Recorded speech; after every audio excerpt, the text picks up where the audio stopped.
Okay.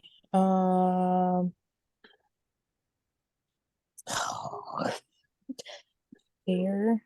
Um, uh, sorry, y'all.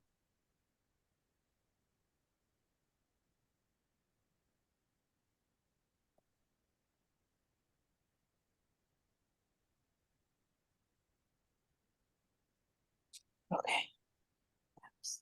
No. So under more, and I'm under security. I click share screen. How do I let I got it. you got it? Okay. Okay. First of all, thanks everybody for your indulgence. The only reason why Renee and I have asked to do this is because we want the maximum amount of time available to us. You mandated me on our last meeting to go talk to our CCMS representative, that's Rachel Mowry. I did that. She seemed to be enthusiastic about the idea of doing some sort of version of what you're seeing on the screen right now, which is the Wisconsin Avenue display that I mentioned before. Here's another version of it. And she mentioned that it would be good if we thought about unveiling whatever we had in mind about the time of Chevy Chase Day. Chevy Chase Day this year, we've just found out, is on the 21st of September. So there are a number of tasks to be undertaken to do this, and in order to give us the best chance of doing a good job, we just wanted to get your blessing for moving ahead. So Renee has asked me to go through this very quickly with you. The bullet points make it pretty clear what we're talking about. The inspiration for asking to do this in the first place is everything that's happening up and down Connecticut Avenue right now, including the historic district proposal, plus also the Civic Core redevelopment. All of these things create a desirable environment, let's say, for projecting some of the relevant history. The precedent is what you've just seen in the slides that I just showed. That is the Pepco display on Wisconsin Avenue. I think you remember enough about it, so I don't have to go over it in great detail. The concept that Renee and I talked about it when we met the other day to kind of work out a plan was the whole notion that the Black Broad Branch story really represents the total arc of American history, from colonial times when George Pointer was born in 1773, through the antebellum period, through the Civil War, and Reconstruction, Jim Crow, to the Civil Rights Movement, and the adjustments since then, and coming full circle, the acknowledgement of the injustices that were done on Broad Branch. So it encapsulates the story. Basically, that's the concept that we want to try to convey here. And it's a good thing to do, we think, because we're coming up actually on the 250th anniversary of the Declaration of Independence in our country. So this can be framed, among other things, as a prelude to that celebration, to get people to be more thoughtful about that. Possible partners, of course, CCMS, we've already talked to. My organization, Historic Chevy Chase DC, I'm sure would be interested in helping out. We can talk to the Chevy Chase Community Association and the chart, because there's artwork involved in it. There are three tasks. The first task is to develop the art and the text. We already have some ideas about that. I'll give you a brief survey in just a second. We have to find a willing business. My favorite candidate is CVS, which has these big picture windows and a lot of foot traffic going past it. And we will need some funding as well. So those are the three things that we have to do. And that's why we need the time that I've suggested, and why I've asked to talk to you today to get your blessing, if you're so inclined to continue on this. The timeline would be, again, focused on an unveiling on the 21st of September. That means we need to adopt a proposal, hopefully at our next meeting of RASE, to complete the design and the text that'll take a couple of months, and then to raise the money for this and actually have the work done. So in a nutshell, that's our report for Renee and myself, and that's what we're asking you to do. Now, here are a couple of pictures of some artwork and text which may be relevant. This is original artwork about the grand opening of the C&O Canal. It's George Pointer there, with President John Quincy Adams not in the picture, but he's in the boat. The Black Broad Branch story, of course, links our neighborhood to George Washington through two different families, and this is their story, basically. So that might be an interesting thing to put up there. During the Jim Crow period, of course, this is the deed for my house, going back to the 1920s in this particular iteration of it. And it shows the exclusionary language, the racially exclusionary language here for it. That against the background of the expulsion of the broad branch families in 1928 through eminent domain. We come full circle in 2015 with a story which I can't repeat right now, but in any event leads to a reunion of the family's descendants that were displaced. And that is connected, of course, with local mobilization to acknowledge this history and to do something about it. We had the park renamed, and this is the ribbon cutting for the new community center, the Lafayette Pointer Community Center and Lafayette Pointer Park. Last slide is a picture of the direct 8th generation descendant, James Fisher, who just passed away a couple of days ago, age 71, very sadly, addressing the 5th and 6th graders at Lafayette Elementary School. So again, that's Here's what I found. And do we have your permission to go forward with this? I would say for sure. Yeah. Do you guys know how much the Pepco windows, what their budget was? No, we haven't. I have no idea about that. This is just a request for us to continue this project in a serious. Oh yeah, no, I understood. I was just wondering. Yeah, no, I don't Pay have. for the windows? Would we have to pay for that? Wouldn't they let us do it pro bono? Well, we'd have to, I mean, the artwork has to be done. Somebody has to pay the artist, somebody has to pay, to get the materials together, all that sort of stuff. And working with Chart before, it's been their practice that, they need to cost it out. Don't know whether Chart is interested in doing this, but So oh, go ahead, Carl. But no, that's right. Oh no, I was just gonna say, I think we as a group agree for this to move forward, and then I guess the next steps would be for you guys to come back with us with like amounts and artwork and all that stuff, right? Like My I vote guess is for sure. My vote is yes. Yeah. Everybody on board? Definitely. Yeah. Carl, could you go back to the slide that shows the example of the window at Pepco? This one? Uh-huh. Okay, How the much- 10 minutes, the 10 minutes are up. Okay. My question was, do you envision, just so we have an idea of what we're talking about, are you envisioning something along those lines graphically? Yeah, along those lines, but probably not that much because the windows that we have available to us probably aren't as plentiful as the Pepco building. Can you zoom in?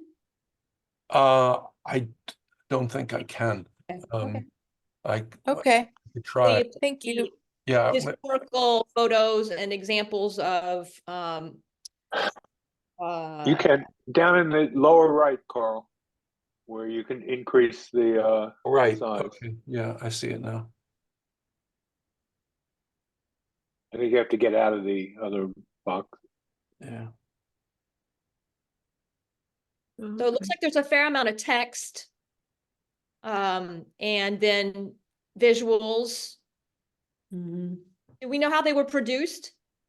Well, Libby, I mean, Libby, Yeah, we need to go. I was know. just gonna say, can we come back? We gave Yeah. them the approval, and then I think once we get further into this project, we can Good idea. dig deeper. And the next slide has close-ups of the pictures there, so you can see the text. Oh, There we go. Yeah. Got it. Sure. And Libby, I actually texted this to you a couple months ago. I'll find the text and Have it. resend it. I have it. Yep. I do have Okay. the thing in an email. Thank you. Okay. All right. so simple Thank- question. Do we have your blessing? yes. All in favor? yes. Yes. Yes. I got on late. What are we voting on? Carl, we're already moving on to talking about the historic preservation application. Right, but we're taking a vote right now on something. What's We the just thing? to talked vote on? about the proposal by Carl and Renee to do a window display. Where? We're not gonna, Probably, Carl, no. we don't have time to go over everything Okay. right now. I just wanted to ask where. That's the only question I was going to ask. Wisconsin. Probably CVS, but we will revisit it at a future meeting, and I can All right. share their presentation with you. That's all I wanted to know. Okay. So turning to the discussion of our position, the RASE position on the historic preservation application that was put forward by Mary Rouse. We have all got a copy of that, I think. And Maurice did a succinct summary of what, I don't know how many pages the thing is. I can't remember, 153 or something. So he sent us his document that was a very nice summary of what it basically is comprised of. And I mean, I think we can all have our different ideas about how we want to proceed, but my understanding is, are we looking for more of a memo that's going to go to the ANC? What type of document are we creating? Are we addressing ourselves to someone in this document? Or is this just something that we're going to state?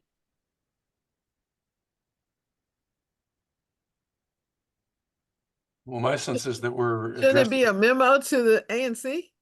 That would make the most sense to me. That would make the most sense to me. I think they have to hear from us. And hopefully that would be important and useful, because then the ANC talks to the Historic Preservation Board in turn about their own position. So does anybody want to jump in? I have my feeling of a couple points, but I'm happy to jump in since I guess I kind of started it by putting and it was more of when I put it together, the summary and the points to consider with Carl, it was more of just some food for thought, and now we've hopefully had some time to think about it. I did some more thinking and some and looked into the note about the Zoom meeting that's being held by the Chevy Chase, I forget what they're called, Chevy Chase Conservancy, something, whatever their group is. It's next Tuesday. And apparently there was a Zoom meeting back in May of 2022, so not quite 2 years ago, that was recorded, and the link is in the bottom of that message. And so I went and watched it. It's about an hour long. I sped it up at 1.5 speed, but I think it just raised more questions for me. And so I jotted down some thoughts on the Google sheet that Cal set up. Am I able to share my screen? I'll just, looks like I can share my screen here. Okay. So I think, so I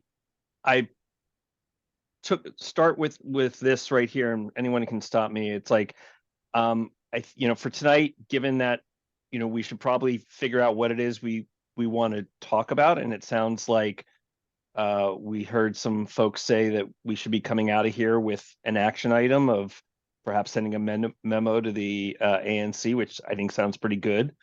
I think we should make sure we try and keep our focus on what is relevant to RASE and really around the racial and social equity aspect of it, and make sure we're clear about information that needs to be communicated and what actions need to be taken. And I think we should also plan to participate, either silently or maybe even just ask questions or raise our hands for that Zoom meeting next Tuesday. And one thing that just really jumped out at me is at the end of the meeting, and I've seen this in some of their communications before, is they talk about the historic district as sort of a means to preserve affordable housing. And I'll ask Ron to correct me if I'm wrong here, but it's like they're saying affordable as in affordable to people who can afford it, not like the actual definition of what DC considers affordable housing, which from what I understand, I went and looked up something and I think it is this. For a single family home, a 3-bedroom, it's $364,000 is what DC would consider affordable housing, which is a far cry from the average $1 million that Chevy Chase DC is. The other thing I also noticed is that in that 2022 meeting, they focused on up through basically World War II, but their application goes through 1964. And it only includes 13 additional buildings, and most of them are apartments. So I kind of wanted to understand what their logic was for that. I don't know, but again, that might be getting outside of our area of interest. But notably, the library and the community center are not part of the historic district, and as if I understand it, since they're non-conforming structures, they wouldn't be affected even if the historic district was passed. But the bottom line that I took away was that basically this bus is moving with or without us. It's been set in motion. There'll be a hearing scheduled within the next couple of months. There'll be a short window for comment and feedback from the community. And if more people are for it than against it, and then it looks like it'll pass. And so far, as we saw from, where is that page? I don't think I have it open still. It sounds like there are a bunch of people who are in favor of it, who submitted like 150 letters, where only 2 or 3 were against it. So anyway, those are my thoughts. I'm sorry I just jumped in there, but. Do we know what can keep it from happening concretely? Is there like a technical? I don't understand the process. I don't know the process that well. Ron, So, do you know? Ron or Carl? Carl, do you want to? I'll talk about the affordability and the couple other issues that Maurice raised. Do you want to review the process as we understand it? Yeah, as I understand it, at bare bones, the HPRB will do an internal review. They'll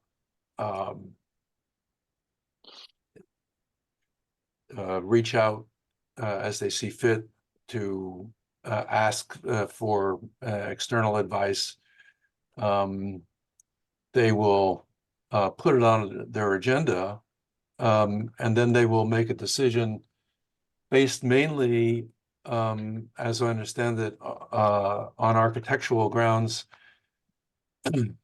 with the history playing a role, but probably not the determinative role. And the ANC will be able to weigh in. So whatever we do will be, if the ANC decides to pay attention to what we do, it'll be reflected for the HPRB. But the HPRB has a history of overriding local opposition and even the ANC in one case. So there's nothing automatic about what we do, even if we develop a case that's say negative. I don't know what kind of case we're going to develop, negative or positive, but if we're somehow opposing it, then there's no guarantee that it'll have an effect. But one thing is for sure, if we don't, it'll increase the chances that it'll pass because one of the criteria is history, and we're the body within the ANC that deals with this. So silence in this case would be a big would indicate assent in essence. So unless and until we do speak out, we would be assenting to the proposal if we don't. Carl, you were talking about how the HPRB reaches out for external advice. Is that also, do they reach out to the community? It looks like, if you're looking at my screen here, am I still sharing? Yeah. Yes. Yeah, so there were some messages that were uploaded just today into the box, and it looks like at least one of these is referring to a letter by the Office of Planning regarding this proposal. So it looks like notices have gone out to all the affected properties. Yes, they have. It has. And so the feedback process has started. Oh, wow. So they've reached out to the affected properties as their external interlocutor. Yes, and they've just got haven't 5. really reached out to the broad community about community sentiment. I don't know what the process of that is, if Well, there is an open meeting. There has been a mobilization through the Conservancy of a letter writing campaign, essentially, to the HPRB. And if I'm not mistaken, there are already, I hope I'm not mixing this up with the Civic Core, but over 100. There's 160 support letters and only 8 against. Yeah. But the point is oops, if we go back, these are updated. Let's see what the data. Most of these were submitted, it looks like, with the application. I don't think these are new. The opposition ones are new.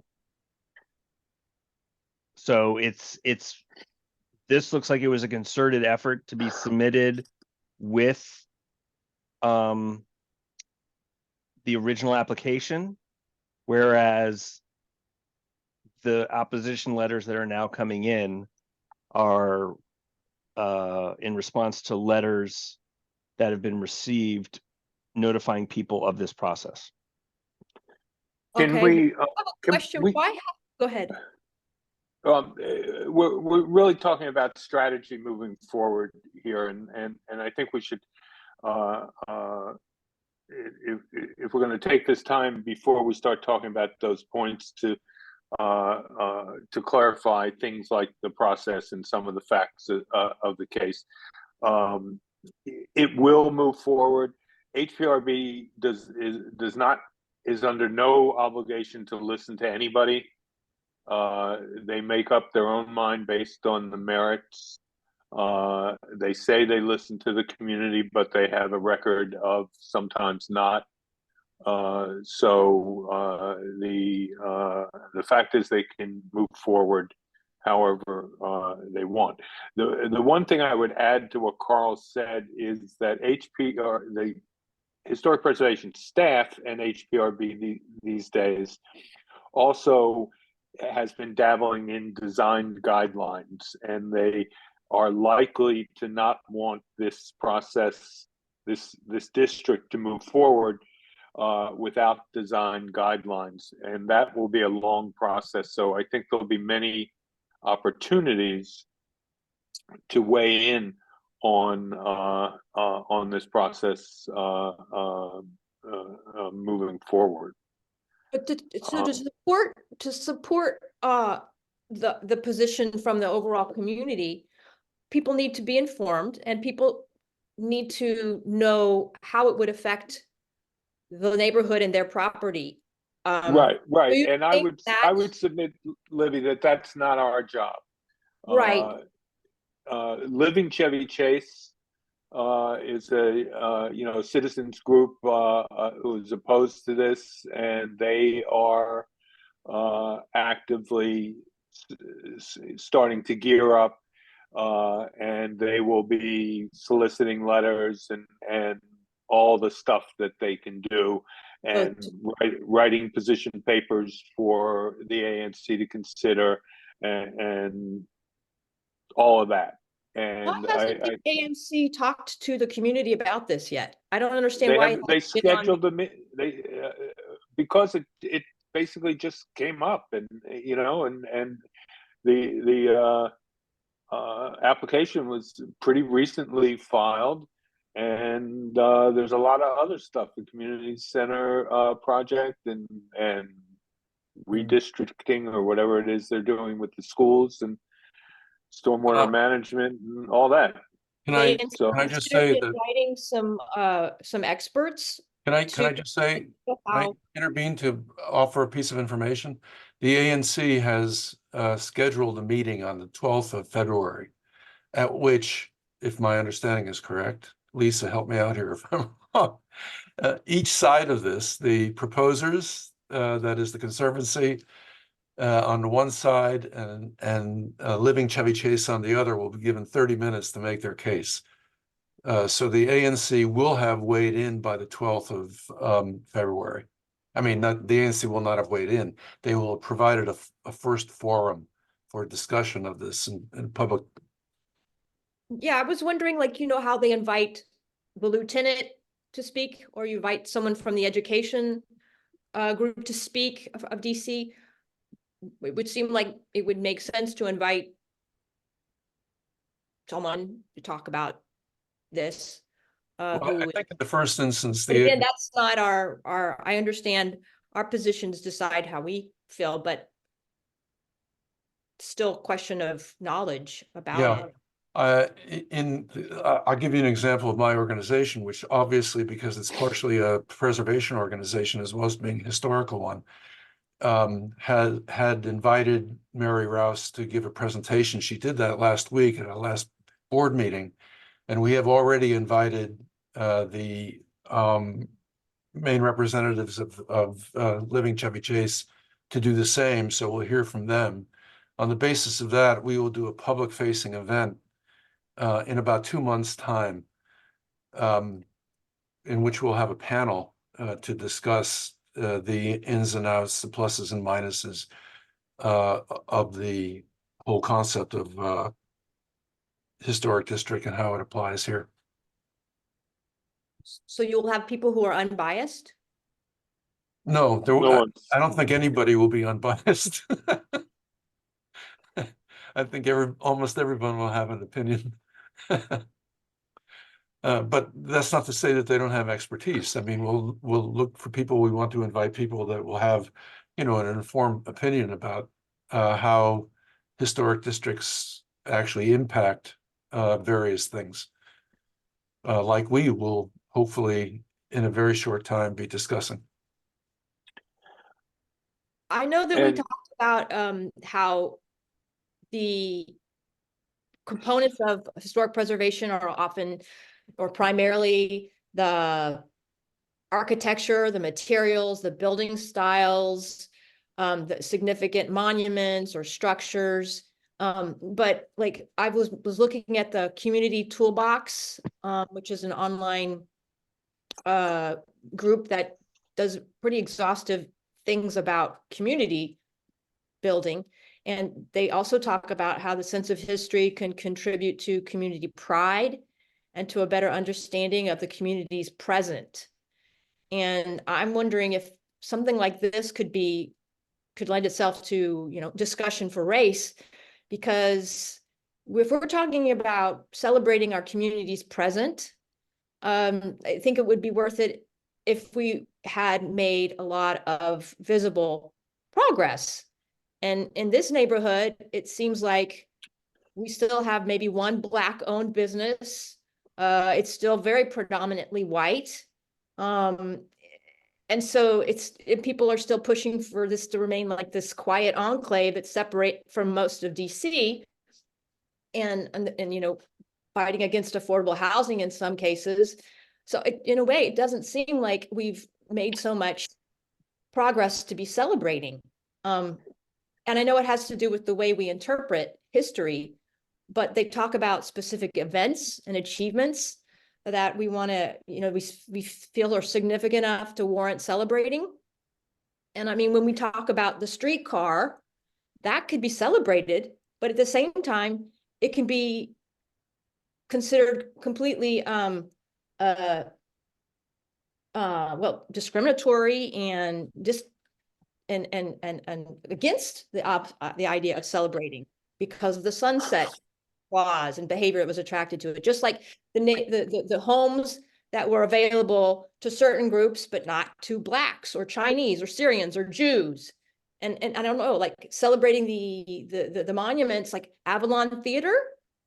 Were Black people even allowed to be there? No. So, I mean, you're celebrating the history of the neighborhood, the school. I know technically it's not in the bounds, but, the fact that Black kids were denied and the fountain was named after a racist. Yeah. So Can I make a point? These things are significant. Can I make a point? Can I throw a couple of points back at you on that, Libby, just as factual things? One is that when Carl, I forget exactly why Kim Williams and Steve Calcott were at and they're historic preservation staffers, and Kim Williams is the staffer who is, I think that's her name, right? Kim Williams? Yeah. Anyway, yes. And she is the primary HPO staffer who is promoting the idea of historic district. And they were at a special ANC meeting, I think it was, or a webinar or something that we all watched about the history here. And her response to those sorts of historic insights and events was that the way a historic district celebrated those things was by talking about them in the application, which would always be available for people to go to. So there was no sort of concrete action that would explore the history other than put it in the application and file it away. In urban design and planning world, when you want to make visible and celebrate those sorts of historical events and insights, there are lots of programs for doing that result in like signage, like in Tenleytown, there's signage, there's a walk and there are placards and where you can read about the history, or you do a permanent installation in the community center or something on the history. There are things like that can and should be promoted that don't require a historic district in order to celebrate, and are actually much more effective than just putting it in an application and filing it away for some graduate student to read someday in the future. I didn't really get it. What I was saying? Yeah, I mean, in terms of how it relates to. Well, the way it relates is that if you think, I think as you were saying that in a historic district, there's more than the architecture. There's also the stories, if you will. The what made a place the way it is. But I'm saying And what I'm saying is those stories I am agreeing are very important. And to the extent that proponents of a district think that those stories are made visible and celebrated or made part of the community's ongoing life by having a historic district, they're wrong. They don't. They get put in the application and they get filed away. Those stories should be told, and there are better ways than an historic district to tell them, is what I'm saying. Okay, Can I see. make a point of order, please? Go ahead. We gave ourselves a mandate the last time we met to convene this meeting in order to go through a set of points and to develop a position based on our conversations with someone taking notes. We're not doing that notes right now. Can we do that, please?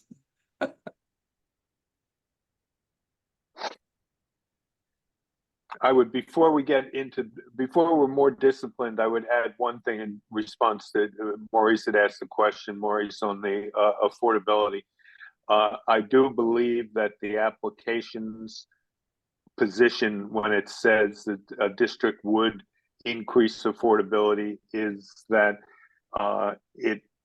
what it's saying is that in a historic district, you would not be able to tear smaller houses down and replace them with larger houses.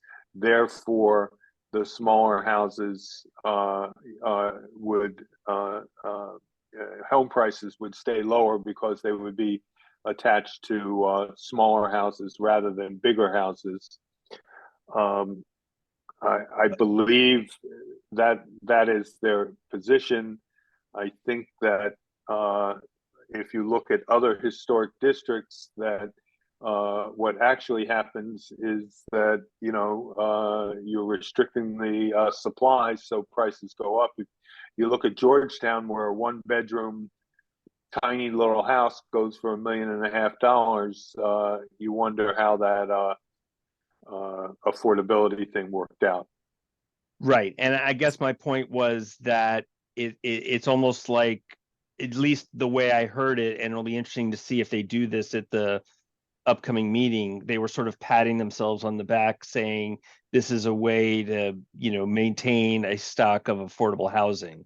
And right. And so I think they may be intending it as affordability, but they're actually using the terminology affordable housing, which are two different things. No, it's small a affordable, and the chart you brought up, right, for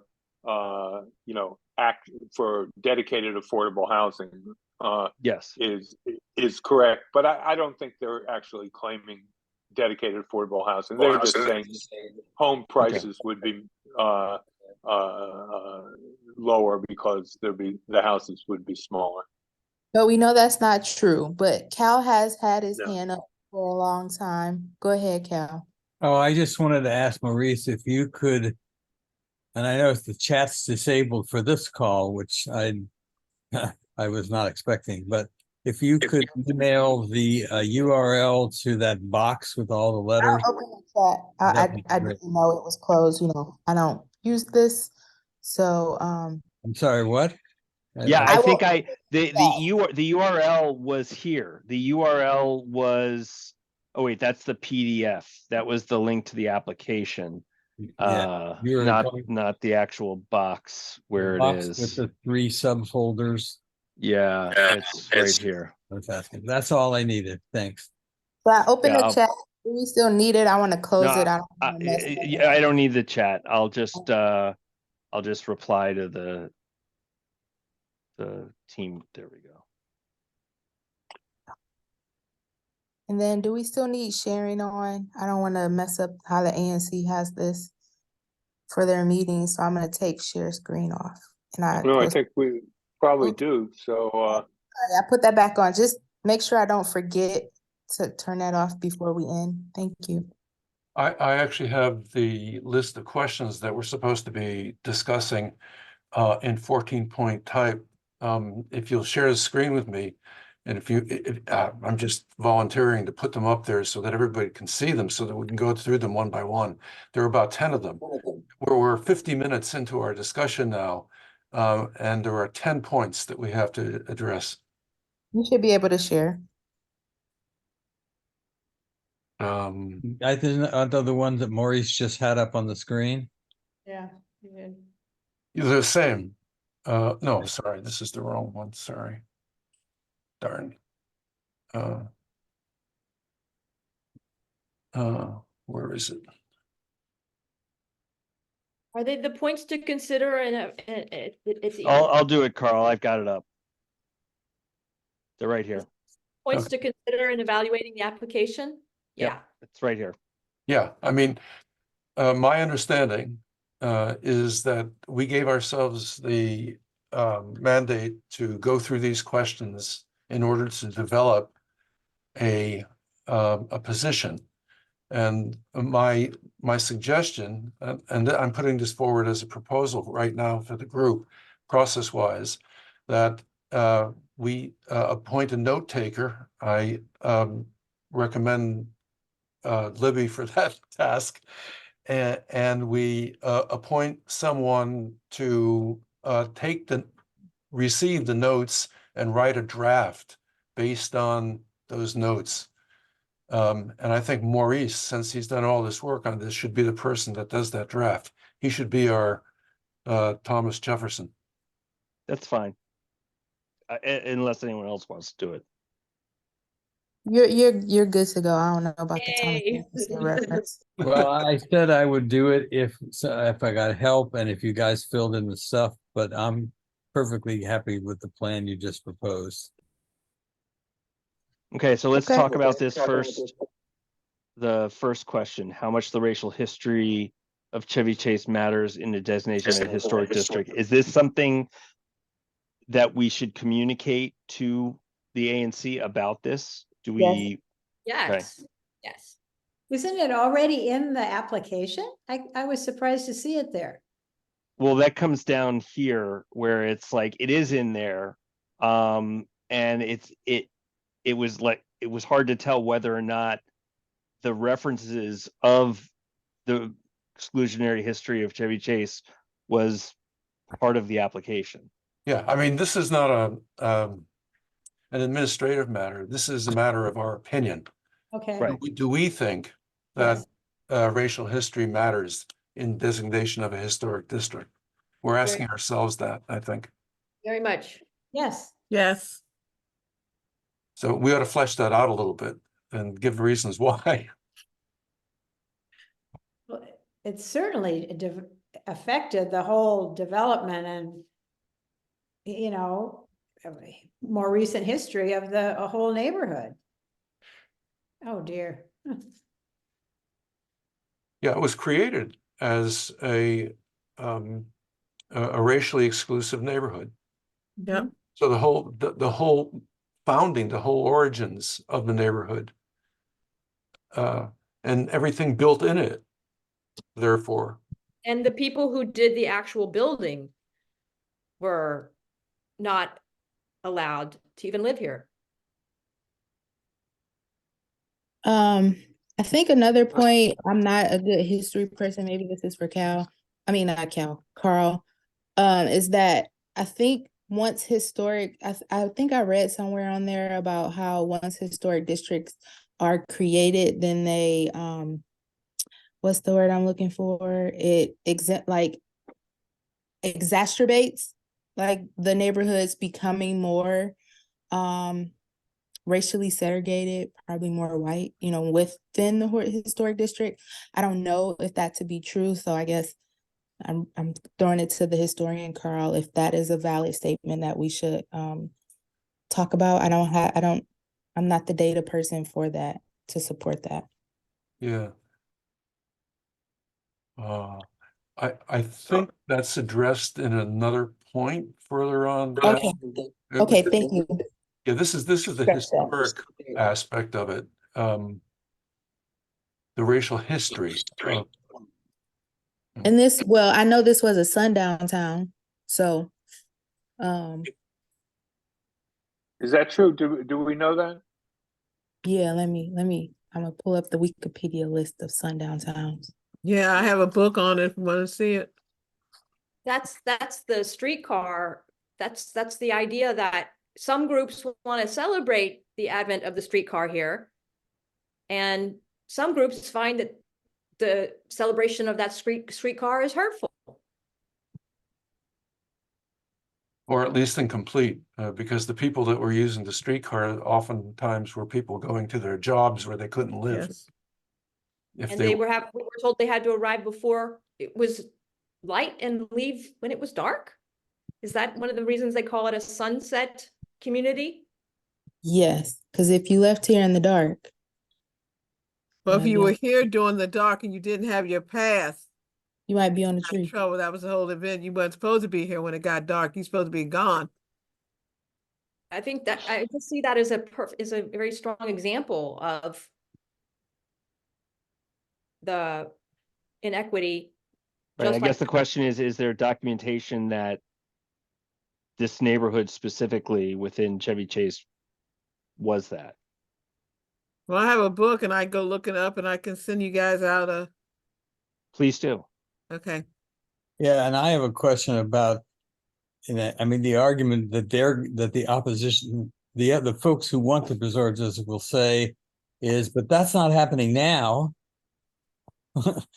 So I don't know how. Right, but they want to preserve it for when it did happen. So why is it worth preserving? Yeah, why is it worth preserving? I mean, it's historical. Historical means time. And if it's not happening now, there's no time. So why do they want to have it as a historical? I don't understand that part yet. Okay, But they did bring it up in their application. right. I think that's addressed further down. Let's go to can we move on to the next question? Yep. Yeah. Yeah, we can come back if we want to these. Okay. Okay. Should the Historic Preservation Review Board reward neighborhoods with recognition for their racist origins? So again, Yeah, what do we think about that? Should I mean, my sense is that they should not reward neighborhoods to Wow. recognizing their racist origins. I And there's agree. no question that this neighborhood had a racist origin to distinguish it by giving it historic preservation status is in a sense celebrating its racist past.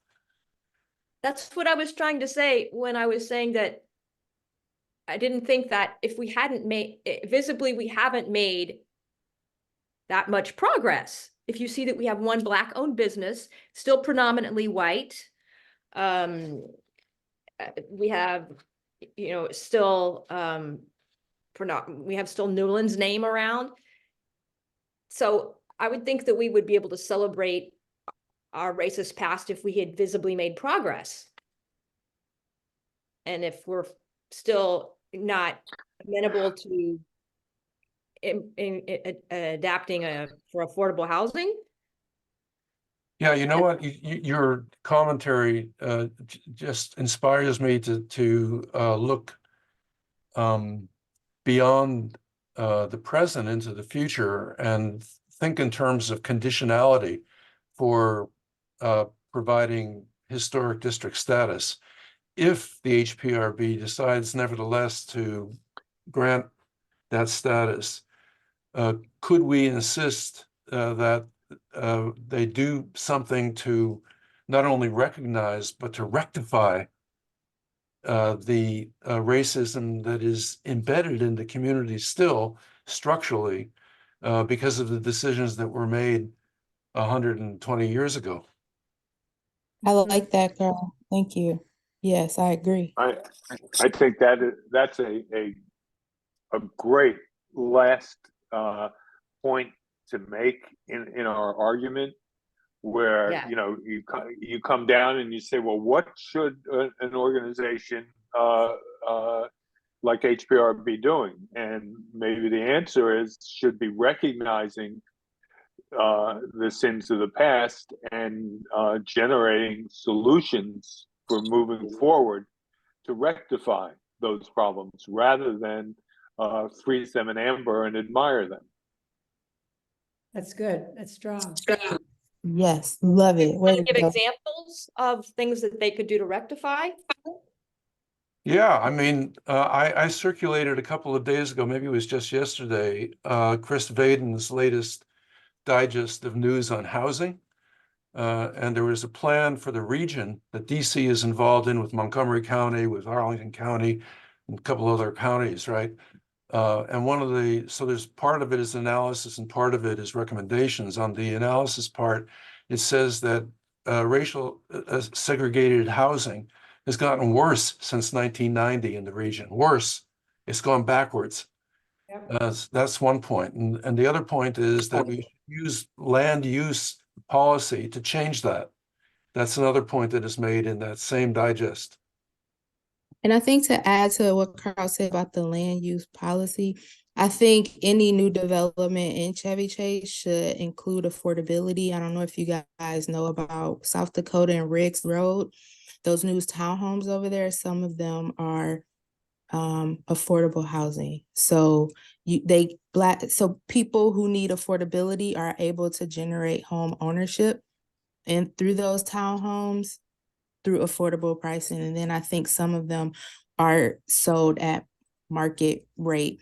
So I think that's what I would like to see as one of the options. So, we have this historic preservation and they can kind of control development, but I think any new development, yes, we talk about the mega mansions. Instead of building mega mansions, we build 2 or 3 townhomes or single family homes on these large plots, which are smaller and encourage Black home ownership or people of color home ownership, because Black people weren't the only people that were segregated through these covenants, but my 2 cents. I don't know why you just wrote what you wrote on there. It's not I don't think it's irrelevant. The why now question seems to be co-located with the discussion about the Civic Core, and it's precisely people that don't want housing. Yes. They're the same people that do want a historic district, because it probably makes it harder Yeah. to build anything new. Yes. And to that point, my feeling, again, as a person on the outside, someone that has not lived here 30 years, someone who generally did not want to move up here, my feeling and thought through this historic district is, even though they're saying it's to create affordability, I think the underlying issue is what people aren't saying is that it's to prevent Black people or lower class people from moving up here. It's those yard signs that say, would you want your child going to the library, and it's an apartment building there. It's to, I think it's inadvertently to prevent the development of Chevy Chase, and it's to prevent, I think, lower class people. A lot of talk about Section 8 voucher people or people living in apartments. When people live in apartments like me, we're just normal like everybody else. So I just think it's a way, even though they're not saying that, I personally feel the underlying message and what they say behind closed doors is, we don't want them people here living with us. We don't want these Section 8 voucher people. They're too loud and they smoke marijuana and all these things. So I think that's what it is. It's to prevent us, people that look like me, from coming to live here because we can't afford to live here. Well, that yard sign about the apartments and your child going to the library in the apartments is the closest thing to a cross burning on somebody's lawn. If you ask me, I know it is. It is. I just think it's disgraceful. Where is that? Where is that? Yeah. Did they take it down? Yeah, it was on Livingston. I think it was or McKinley, Livingston. I think it's. Did you get a picture of it? No, I didn't. Man, I ain't taking pictures of people's houses around here. But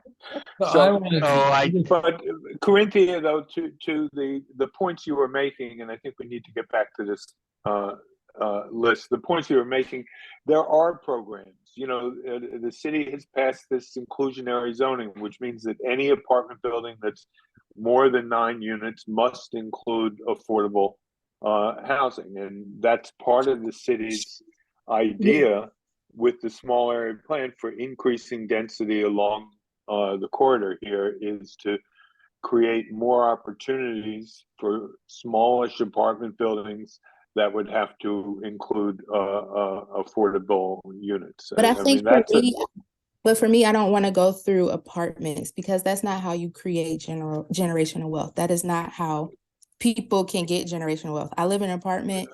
But at the end of the day, what do I pass on to my son living in an apartment? How does he get?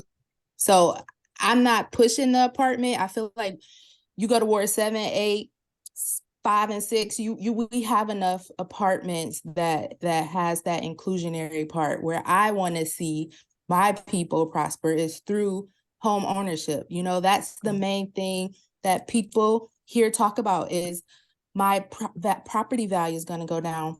Property value is only through what someone values of something. If I don't value it worthy anymore, it's not going to go up. But as long as we continue to think that the value here in Chevy Chase is great, then it will continue to be that. And I would like to see more people who were excluded from that to be included for that, so that they have more opportunities from that ownership. And I'm sorry to take longer than I should. No. I understand. I was going to say that the other part of what you were referring to is in the single family neighborhoods, in terms of whether rather than these big houses, there could be more smaller houses or townhouses or duplexes or other kinds of homes that that might include not necessarily capital A affordable units, but more affordable options for people. I think this historic district application is meant to preclude the possibility of that. Yes. And that's a position I think is reasonable for us to point out. I want to jump in here for a second, and Corinthia, because you weren't around almost 4 years ago when we created these recommendations. This is recommendation number 1. And we did discuss this idea of having duplexes and triplexes and quads and things like that. The conclusion we came to was that even those smaller things are still not at all affordable in this neighborhood. And they don't fall within the district's requirement that they have to be affordable in any way. So I don't think that would actually contribute to folks developing that generational wealth that you and so much. If we ask for it, it will. If we ask for it, it will. How would that? Well, no. Just again, factually, the smaller, what's called missing middle, which is what might apply in single family neighborhoods, is never going to be a contribute to the dedicated affordable housing supply. It just, the numbers would never ever work. It doesn't matter. You can't make it happen by requiring it, because it just won't happen. They just passed this in Arlington, and the planners there have made it very clear this is not about providing dedicated affordable housing. It's about providing housing that is more attainable by more people. So it's sort of two different conversations. It's to house more people, but it's not to make it more affordable. It makes it more affordable, small a. It does not. You can't financially, economically, you can't create dedicated affordable housing. 30%, 50%, 80% of MFI by building, you know, a fourplex on Legation Street. You know, you build a fourplex on Legation Street, you're going to create $500,000 condos that that don't exist now. So you'd have different kinds of home buyers, but you're not going to create a $265,000 two-bedroom house, which is what you need to do for to be a dedicated affordable. So what I was suggesting was the homes over on Riggs Road. The developers had that property. Say that there were 10 townhomes. 4 of those townhomes sold for $300,000. The other 6 sold for $700,000. It's similar to the thought of Habitat for Humanity or the different churches that build great homes for people. They have ownership of those homes and it's theirs forever once they pay off the mortgage or whatever. So my thought is that when we go through this, what we are asking for them is that if this passes through, any new development that they approve includes affordability. So I buy this plot of land here, I'm going to tear it down, but before I rebuild, I need to split the plot. Half of the plot, this other part is going to be a home that's going to be affordable for someone from these exclusionary areas to be able to buy. The other home is going to be this, you know, top of the line home. And I think the city should be a part in helping through that. That's my thought of through it. I'm not saying that this is going to drive the cost of the houses in this neighborhood down to where it is affordability. It's setting aside a piece to make it attainable for someone who it would never be attainable for. And can the city subsidize it? I don't know. Can we ask? I mean, I'm the person of you don't know until you ask, until they say, no, we subsidize for other things. You know, the city find ways to do other things. And I feel like if we ask for this, especially in this area where it's been proven to be exclusionary, you know, if whatever a developer has a home and they tear it down, you're going to have to split this plot and put 2 reasonable sized homes for families, one at an affordable price, the other not affordable. And, you know, a lot of people aren't going to do that because, you know, developers are in the business to make money. That's their daily job. Like, we go to work, I get it, but the city should be able to subsidize a portion of that. If it's going to cost $1 million to build it up from scratch, can the city give the $600,000 and then the affordability $400,000 that someone can buy? So how does that happen is the question.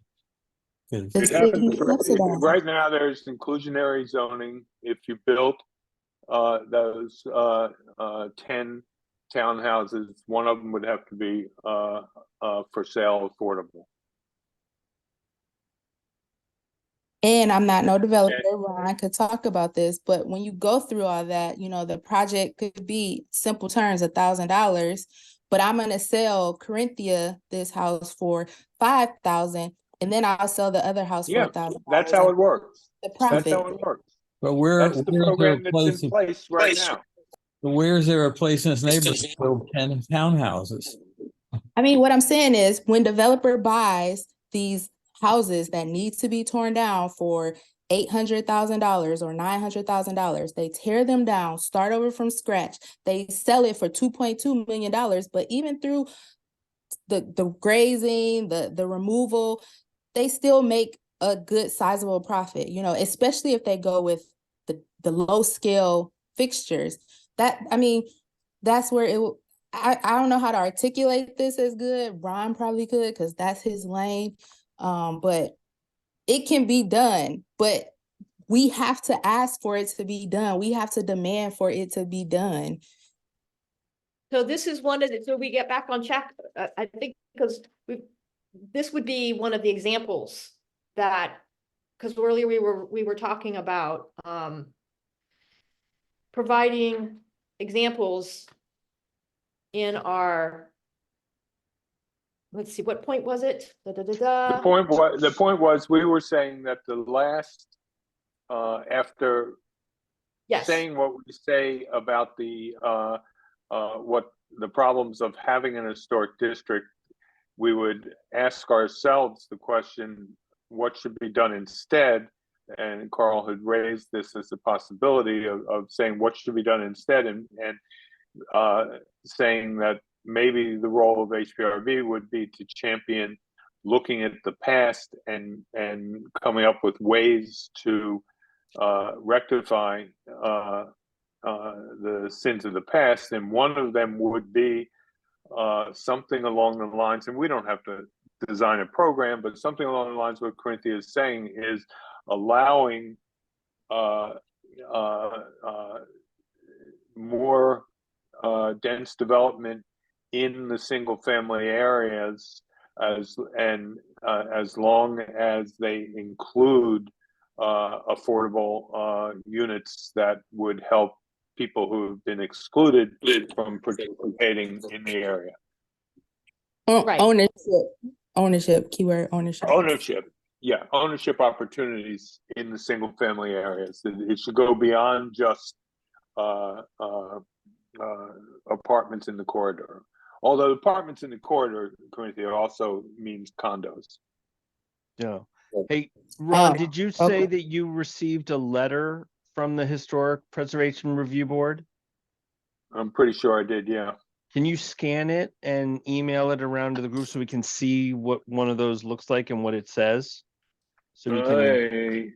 If I kept it, you guys keep talking. I'll look. And If you can't scan it, away. just take a picture of it with your phone. Oh, I can definitely scan it. It's whether I have it. Okay. Is this a letter that because his home is a part of it? Yes. Yeah, I'm in the district. Oh, wow. I thought it was just this side of the street. Okay. No, it goes all the way to 41st Street. Ron, are you the only one who owns a home inside of this area? Side of that area? Of us? The only one on this committee? Yeah. I'm Could just be. I'm just outside. As are you, Cal.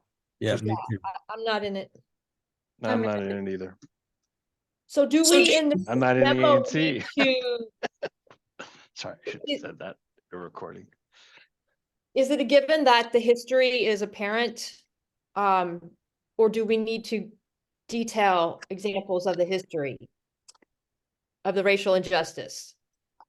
I mean, just looking at the screen right here, again,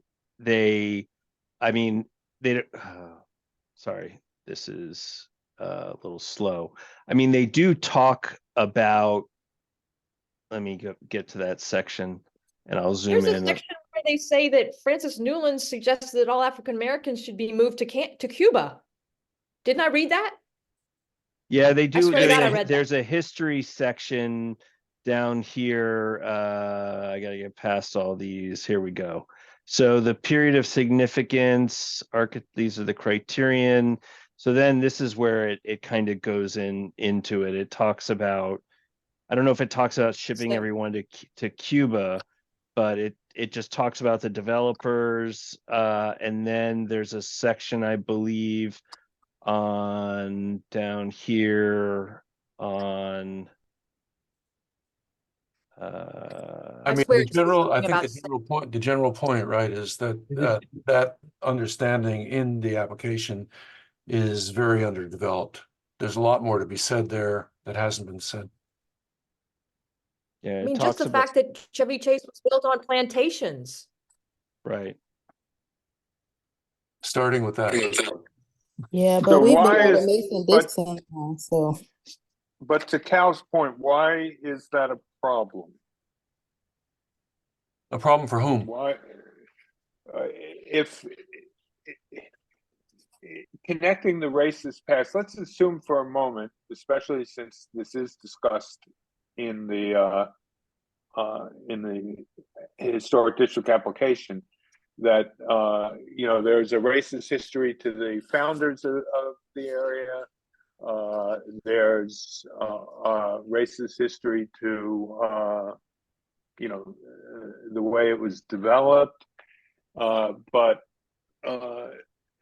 there's a assumption that that's all past history, and why should we?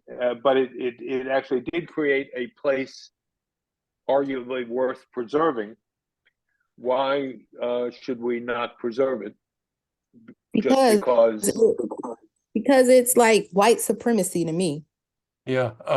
Okay. To broaden like that white- point a little bit, if we go here to the third bullet point, do historic districts collectively create racial social equity issues in general and in DC in particular?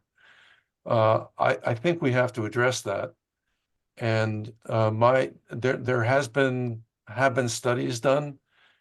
Somebody, who was it, Ron, in Cleveland? Bob Ward. Yeah, I'd done a study, I think focusing on New York, right? Oh, that guy. No, that guy's different. He's Yeah. a professor somewhere. I forget his name. I can find it. Yeah, I think he maybe worked for HUD or successor at the moment. But anyway, the First name is Brian. It's Brian McCabe. Right.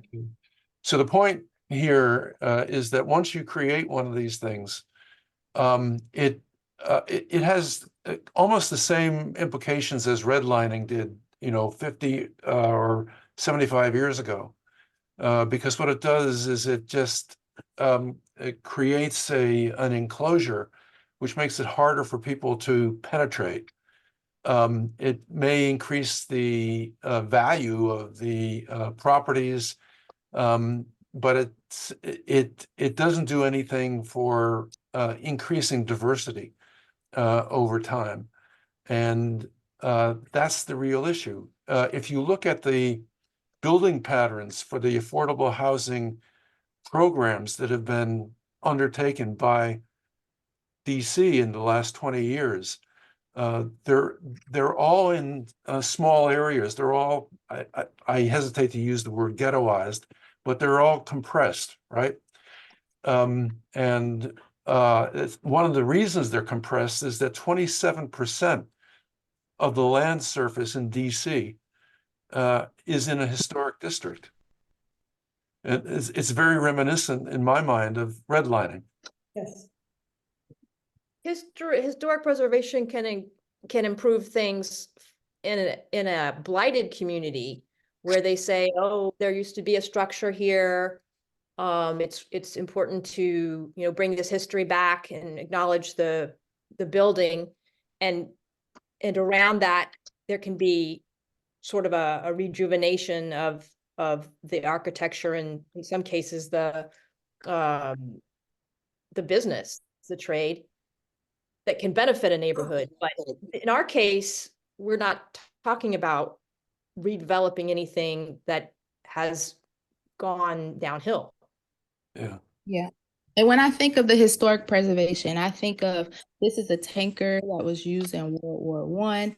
This was used in the Civil War. This was a trail of the Underground Railroad where Harriet Tubman slept in this basement. That for me is historic preservation, right? That is a part of founding of our country. However, creating my little circle and bubble of this is all the people that are of this class or of this race, that to me isn't history that should be preserved. But I'm not a historian, and I'm on a different side of the fence of all of this. Well, so I'm completely, I'm definitely on the side that this is a white supremacy thing. We certainly can't say that outright, and any attempt to say that is, why can't we?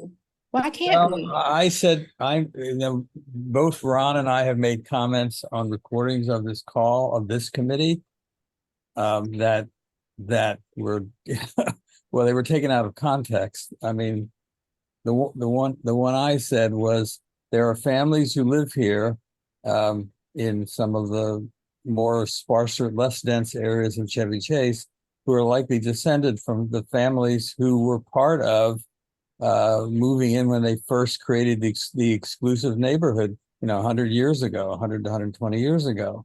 That was turned into, if we don't do what the committee says, we're racist. That's what happened. So I But think that's we have to be careful how we word this.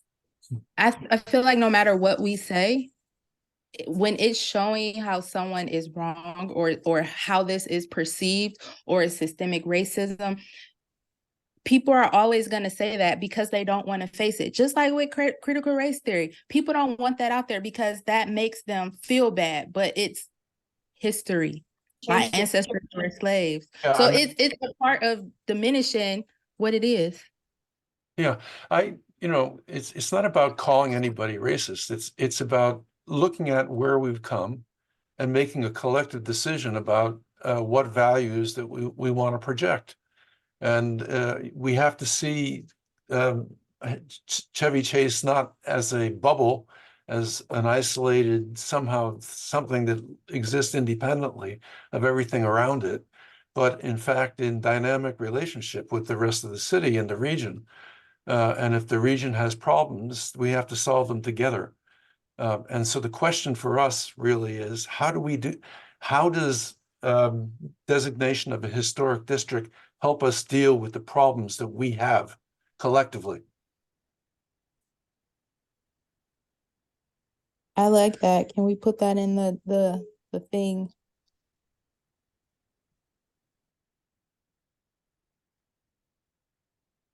But at the same time, it seems like the historical district they picked does not include all of Chevy Chase, correct? Well, that's where they're starting. That's where they're starting. Why aren't they asking for just specific buildings? Yeah. Well, that goes to question. this point. I'm glad you raised that, because there is a point here, right, regarding preservation. Is historic district necessary in light of the fact that individual preservation designations can be made already in Chevy Chase, DC? And there are 5 things that are preserved. They're landmarked in DC.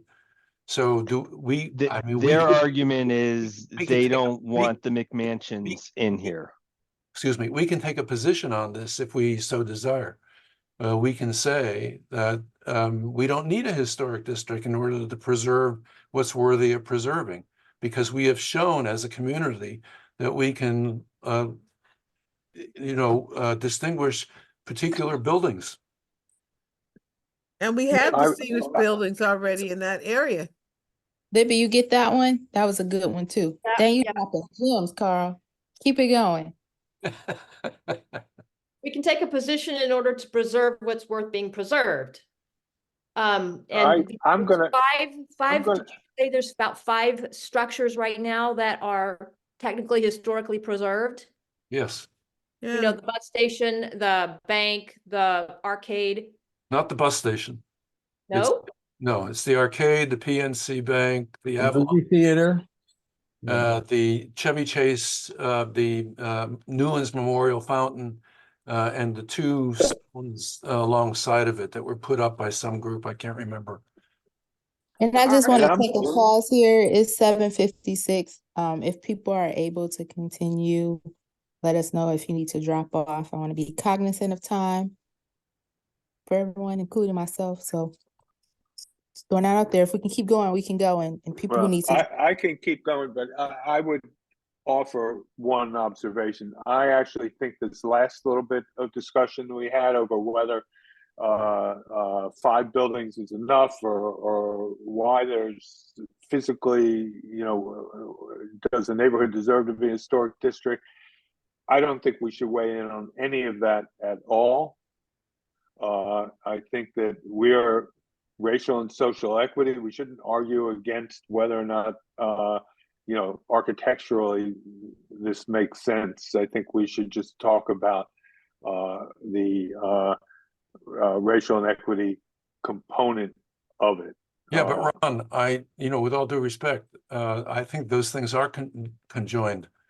If you agree that historic districts themselves create problems, then the logical argument is you can still have preservation. You can still achieve balance in preservation in a community without freezing the whole thing in time. I guess you can point that out, but the key point that this committee would make there is that the whole idea of a historic district is problematic because it excludes people. It has a racial and social equity component. And the other is just a parenthetical observation that we have that is related. Okay. You know, that the 5 units, 5 buildings might be enough. It's like in doing this affordable, in doing this application, even if it is for specific streets and specific properties, they're talking about Chevy Chase as a whole. It's like they're talking, I think it means between the lines, they're talking about the whole entire neighborhood, because people don't think of Chevy Chase as one street or one building. They think of it as an entire neighborhood. And it's therefore like the whole, it's about our whole image and community. So when Carl suggested that, Corinthia, you put your hand up, you put your thumb up. Can you, and then Ron countered, Corinthia, can you say more about your thumb? Because I think it's important for us to hear that. Who? Corinthia. Me. So I'm gonna tell you something about me. I forgot what we were talking about. So what did he say? We were talking about Ron said we should not address this issue because it's not specifically about racial equity, and Carl countered that, or somebody, and you put he talked about we did 5. So I'm in the middle between both of them. You know, I think if it was all about historic preservation, I think it would have been inclusive of the entire Chevy Chase. But I think in the event that it's not inclusive, that we have this development coming up on Chevy Chase to include apartments, I think that it is not about the whole neighborhood entirely. I think it's about preventing what can come from the development, and it's to protect any additional apartments or multifamily homes near those areas, then they would stop it. And I also think if it was truly about historic preservation, then you like the arcade and the theater went and got that. You can just go get it. But to me, some of these, like I learned from Carl, these houses were from the Sears catalog. You know, anybody could have got this house. And you know, Brooklyn have some of the same houses. Brooklyn isn't a historic district, but I'm not bringing that in. So I see both arguments, but I lean more towards Carl's point. But I am not an architect, and I'm not talking about the architectural part of it, but it just doesn't seem genuine of being a true historic district. I feel it's disingenuous, and it's to prevent us apartment dwellers from being at the community center. I think it's worthwhile us considering, and whether we include this or not is an open question, that the library community site is definitely enmeshed in this proposal, this application for the historic district. And as I said before, whether they do the whole neighborhood Libby or not, I think this is just a starting place for them. I do think that once they get it done, they'll go, oh, well, we can continue to expand this. We can do it for more of the neighborhood. So you set the precedent, it's harder to reverse that. Anyway. So right now, does it include the fountain? Their proposal? No. The fountain is It's on national parkland. right. I'm just trying to figure out how we can say anything about our position with race, because I agree that if it's just about, the architect, that doesn't really affect us that much for us to say, here's how we feel as the race team. Well, the thing is, a couple of comments, again, going back and just to use the actual document here, see if my computer can handle me doing this. A couple of things. One, so they basically, the criteria is they're saying it's associated with events that have made significant contribution to the broad patterns of our history. But the events that they're talking about are like more like urban planning and design and community planning. But they've also sort of embedded in there the fact that that was done along sort of racist lines. They don't really Right, that talk gives about us the the time in implications. there. Okay. So that's one thing. And then That's they do why, talk about architecture. So they bring up the 2 points. but I think the events are in fact the things that we can point out that maybe they're trying to celebrate, but at the same time, because of the groups that suffered these injustices, they shouldn't be. Right. They talk Celebrate. about the positive benefits of the community planning and development and what it resulted in today. They kind of sort of make reference to the fact that there was a negative aspect of that, but So it looks like A and B, we can definitely have grounds. Could it go up again to stand on? Because we can talk about Newland and that other guy. Well, Newland? regardless. well, no, they don't choose. Oh, they don't check it. Okay. They don't check persons. They check. Regardless of the person's racism, I think the argument needs to be something along the lines of exclusion and racism were part of The foundation. they were part of the they were the foundation of the planning effort, meaning because of the lot sizes, because of the minimum house prices, and the layout and the restrictive deeds and all that. Because of all that, a charming neighborhood resulted, and we should not be commemorating that. We should not be keeping it that way, in part because the exclusionary nature of it, even if the racism theoretically is not alive anymore, the exclusionary nature of that kind of planning and zoning disproportionately impacts people of color even today, just by excluding them. So there is a racist sort of tail to this that we're still living with, and we can't really just sort of say, yeah, they were bad people, but they made a pretty place, and let's keep it pretty because we like it today. That doesn't really pass the smell test to me. I agree. And I also the fact that who gets to decide that something should be celebrated when another group has been harmed? So why should this neighborhood, Mary Rouse, get to decide that we celebrate these things when these very things were also impacting a whole group that was excluded in a negative way? Who gets to why do we celebrate when there's reasons not to celebrate?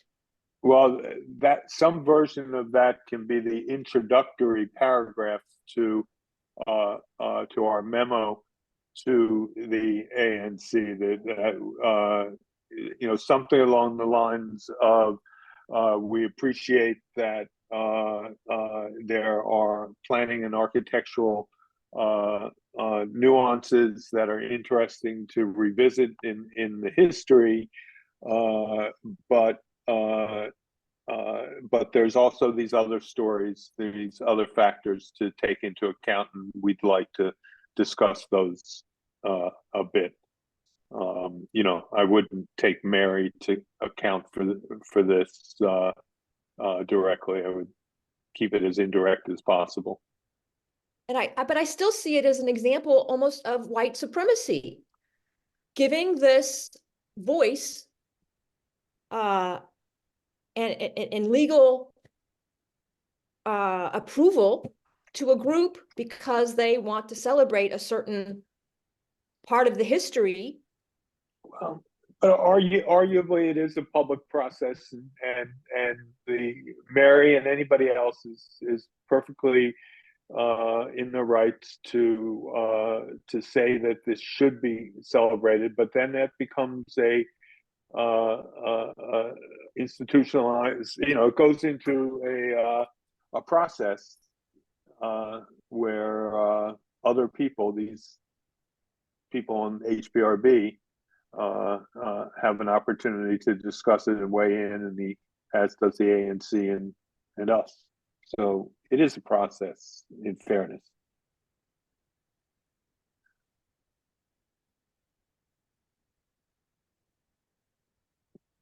I would strongly suggest, Maurice mentioned it here somewhere, and Carl mentioned it, of people following whatever links, if somebody's putting the links up to the work that Bob Ward did on the Cleveland Park history of the historic district and the impact of it, because it's, I assume it's, Yeah. it's no I different. captured that here. Yeah. Yeah, but everyone I think should read it also, because it's a it's very compelling. Yeah. So, just again, so I think a couple things. One, I'm going to sign up for that meeting on the 30th, and I think as many of us should, because the group that submitted this is going to sort of explain what it is and why they did it. Most of it seems to be, it's a means to controlling or curbing development, basically to prevent the McMansions. It doesn't seem as much as they're interested in preserving history as they are in gaining it's several things, and somebody even said this in the meeting 2 years ago, and so it'll be interesting to see if they say it again, that it's like, because you have to go before this historic preservation review committee, and if you're in this district, you can have this great design, or it might be wacky or whatever, and they'll save you the embarrassment of like putting it out in the public of a review board, because they'll look at it first and can tell you whether or not it's okay or not. So you don't have to go to your neighbors and say, hey, do you mind if I build this? And then get them all upset. So it's like, basically, they looked at it as a vehicle to enable the ability to weigh in on someone else's design, basically. Because you can't do that now, really. Well, I don't know if I phrased that right. Can I clarify that a little bit, Maurice? Sure, Rob. Right now, if you want to build something on your property and you are consistent with zoning, Yes. then you have a project which is called matter of right. Correct. And nobody else gets to comment on it. It just goes before the zoning board. It goes before the building permit. Yes, it doesn't go before anybody, actually. And you have the right to get a building permit and build it. Right. And a lot of people in the first iteration of the historic district, there were a lot of people who were supportive of the historic district for only that reason. They didn't like McMansions even when they were matter of right, and they felt that the historic district would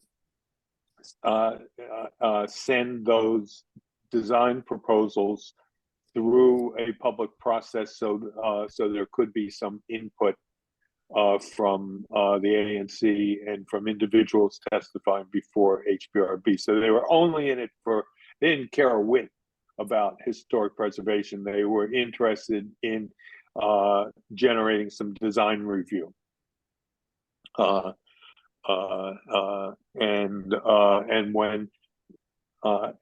now when this current applications out there, and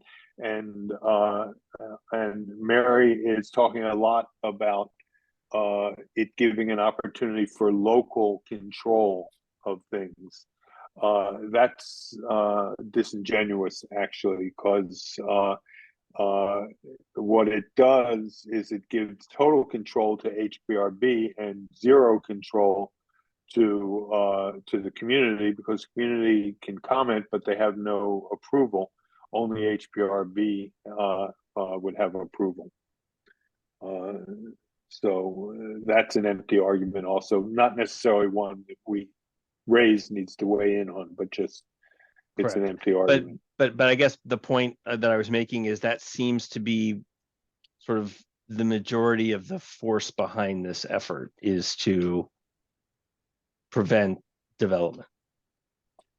Oh, definitely. But and especially on Connecticut Avenue, she thinks that when the zoning goes through, that matter of right development will occur in that will not have not allow the ANC to comment on it. But if there's a historic district, the historic district HPRB would be able to comment. Can I add a footnote to that? It's not directly germane to that point, but if you look at the contributing buildings under the period of relevance that goes to 1964, those buildings that might change hands and free up space for creating the kind of housing that would possibly lead to more diversity in the neighborhood are part of the contributing buildings, and therefore they couldn't be really touched very much. That's particularly true for the Wells Fargo Bank. If you look at that, it's Connecticut. It's like 57 something Connecticut, isn't it? Yeah. So that's a prime element we could remember during the discussion of the small area plan, when some visions were rolled out to provide people with a sense of how development might occur. That was one of the prime areas for development should that lot become available. That's this one right here. If it's part of the historic district, that won't happen. Right, built in 1958. I missed that. Can you guys, what was that? The Wells Fargo Bank is the 5701 Connecticut building, built in 1958 by George Hyman, but it's considered a conforming. C is conforming, NC is non-conforming. About 65% or so of the close to 700 buildings are considered conforming. And so the historic preservation rules would apply to all the addresses where there's a C.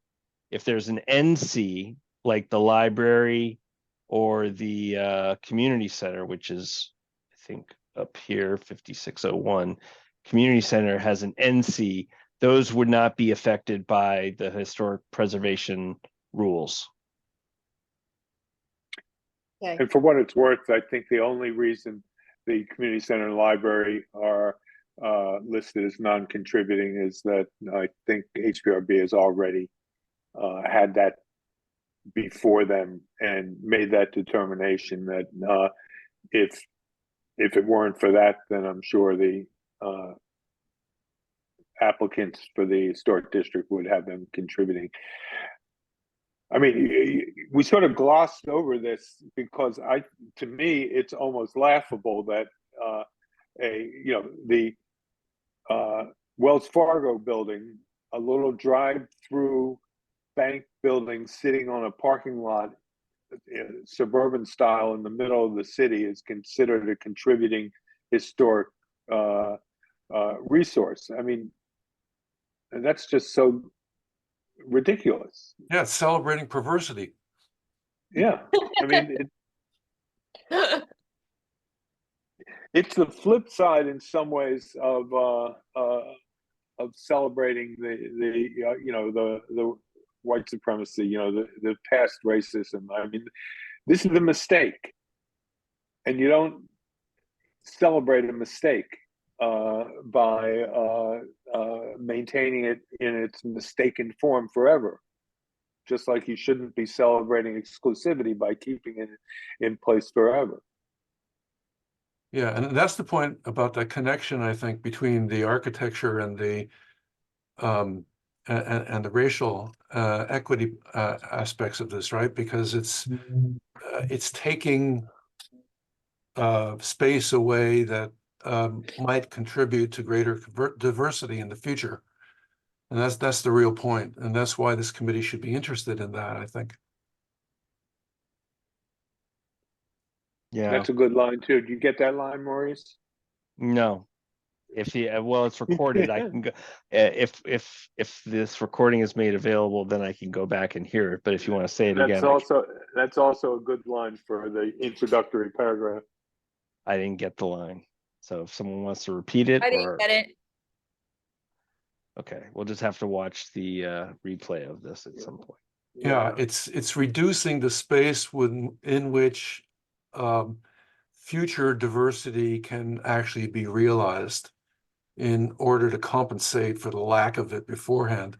Mm-hmm. Yes. Yeah, I think lines like that connect the physical environment with the exclusionary history and or future are good.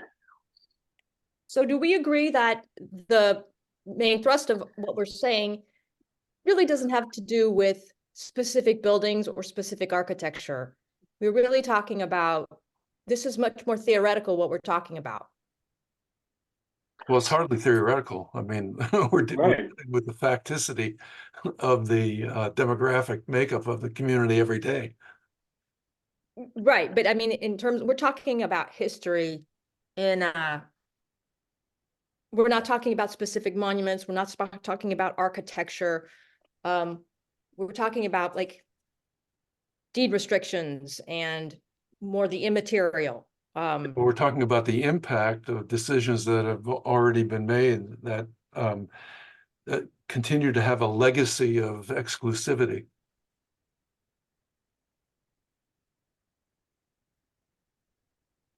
Yeah, we really would be in the wrong lane if we start trying to make the argument that this or that building or street is not worthy of being in a historic district.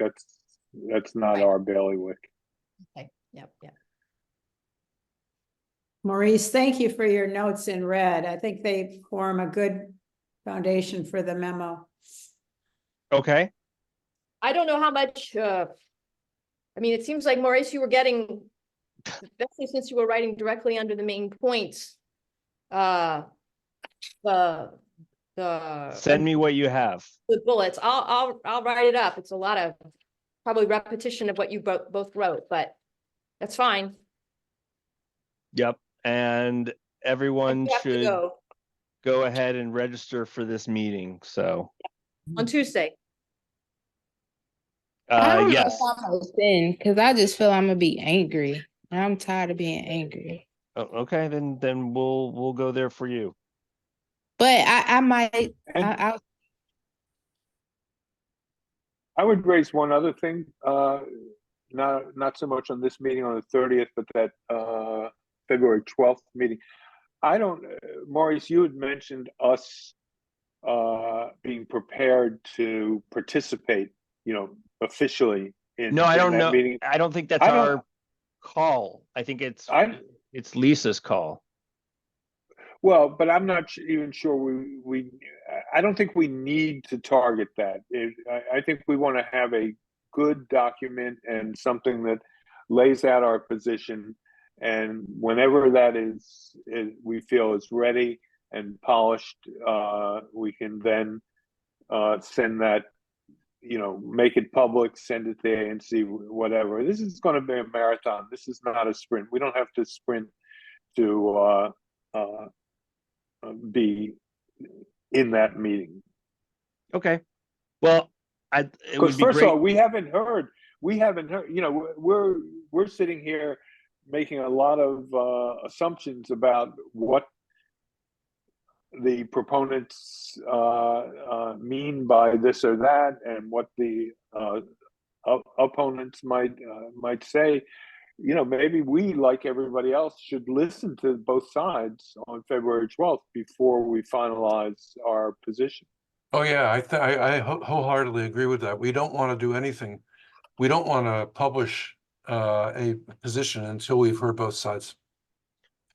But I guess what I'm wondering is, do we want to communicate anything to the ANC before the meeting so they have a list of things to consider or ask or, you know, touch on when they conduct that meeting? And maybe Lisa's the most appropriate to answer that, since she'll be running that meeting. Lisa, are you home yet? My sense of it, We not did- preemptor, but Yep, hang on 1 minute. We did call this meeting urgently for a reason. yeah. And I think we should publish something soon, but not before the 12th. I'd like to hear Lisa's well, you know, thoughts on that. So in talking to the ANC, I did talk with Commissioner Gosselin that at some point RASE was going to chime in. I didn't say why. I mean, I didn't say what in particular or when RASE would you know, speak up on this issue. So I'm thinking that I don't see the harm in the group waiting until these presentations, because I really do think the ANC is focused on the two groups right now. You could submit something to them in advance. I don't think it's necessarily going to hurt, but I think it might be more impactful to submit your stuff when you all are ready to talk to the group as a whole, as opposed to piecemealing it. That's my point. I think you would have more their attention when you present your side of the story, and then submit your documentation or whatever you want, you know, want them to consider in terms of the subject at that point. So I don't, you know, it's really up to you all. You could submit something to the ANC at any point in time you want. I think right now, you know, their focus is definitely on these two groups and the issues that they're going to present on the meeting. Would it be helpful to present just without knowing what the two groups are exactly going to present, just to present some of those points to consider, or just questions to have in mind when they listen to those presentations?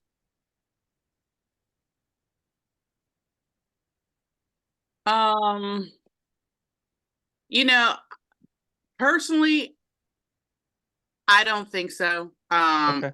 Because I think that whatever you present, they're going to want you all to talk through that presentation in consideration of their opinion. Absent having you all to kind of back up what you're talking about, I don't think that's going to be helpful to them. That's just my opinion. I'm being honest with you. I think right now their focus are on those two groups. And I think you guys should come in behind that. And when you do, you can obviously go back to the points that were made by each group and, you know, supplement that. And I think that would be a more robust discussion for them. I think it also might be nice to figure out how to do it where we get the full attention of the ANC, rather than just be, you know, we don't want to be just another 3-minute testimony at a big free-for-all meeting. And That makes sense to me. And Maurice, I also think that what you're talking about is offering them a way to listen to what they're hearing, and I think that could backfire on us. Yeah, that's fair. That's fair. They might say, who the hell are you to tell us how to hear this? Sure. And Corinthia, don't forget to disable sharing. That's just a random Okay, reminder. yes. Libby had dropped. She shared that any to-do items to send to her, and she's gonna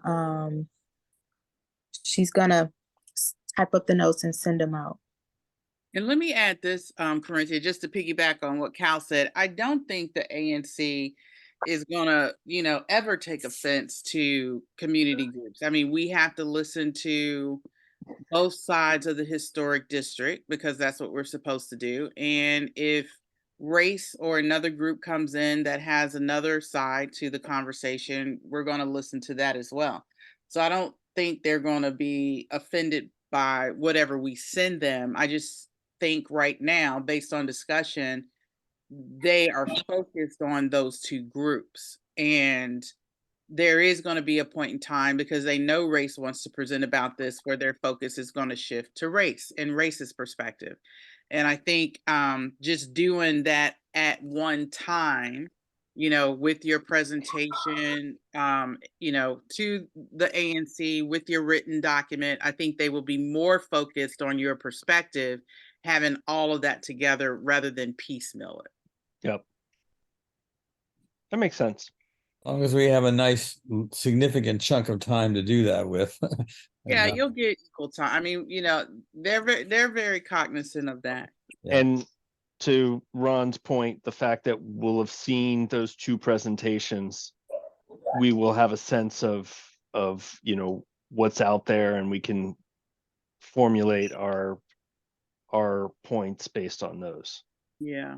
Including addressing any potential misinformation or disinformation that anybody presents during that meeting. Yeah.